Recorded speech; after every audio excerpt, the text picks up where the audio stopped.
HSC 26 batch 27 batch তো দারুণ আরেকটা ক্লাস শ্যুট করা শেষ হয়ে গেছে। তো ক্লাসটা যখন আপলোড হবে তুমি ক্লাসটা করার পরেই বুঝবা আসলে কি পরিমাণ কন্টেন্ট এখানে আছে।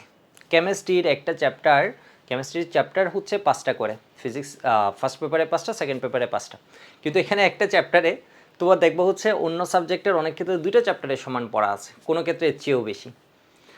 আমরা ল্যাবরেটরির নিরাপদ ব্যবহারে যা পড়েছি এই চ্যাপ্টারে পড়া আছে প্রায় তার দ্বিগুণ। বুঝতে পারছো? দ্বিগুণের চেয়ে কিছু বেশি হতে পারে, কম না কিন্তু। তো আমরা যখন পড়ি আমরা ভাবি আমরা পারি, কিন্তু তুমি এই ক্লাসটা করলে বুঝবা তোমার অজানা বেশ কতগুলো পয়েন্ট ছিল, অনেকগুলো পয়েন্ট দেখবে এখানে কত সুন্দরভাবে এক্সপ্লেন করা হয়েছে।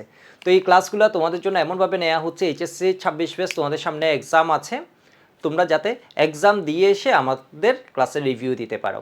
আর 27 ব্যাচ সামনে কলেজ এক্সাম আছে, কলেজ এক্সামে অনেকে পড়ালেখা কেমন করেছো আমি জানি না, ফার্স্ট পেপারে অনেকে কিছু গ্যাপ দাও বা অনেকে মোটামুটি ভালোভাবে পড়েছো, অনেকে শুরুর দিকে এই চ্যাপ্টার ছিল কেমন পড়েছো, কিছু হয়তো ভুলে গেছো। তুমি ক্লাসটা করো, তুমি এরপর হচ্ছে তুমি দেখবা তোমার কলেজ পরীক্ষা কেমন হয়। এবং এইখানের ছোট ছোট অনেকগুলো পয়েন্ট নিয়ে এত সুন্দরভাবে আলোচনা করা হয়েছে, তোমার সিকিউ ক্লাসের জন্য দেখবা বেসিক স্পষ্ট হয়ে যাবে।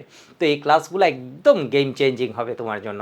তো ক্লাসগুলো করো, বন্ধুদের সাথে শেয়ার করে দাও, আর ক্লাসের রিভিউ অবশ্যই জানাবে। তোমাদের মতামত যেগুলো আছে এগুলোর জন্যই আসলে তোমাদের কমেন্ট, সুন্দর কমেন্ট, তো সব কিছুর জন্যই আসলে আমরা ক্লাসগুলো দেওয়ার প্রতি আরও বেশি কি মোটিভেটেড।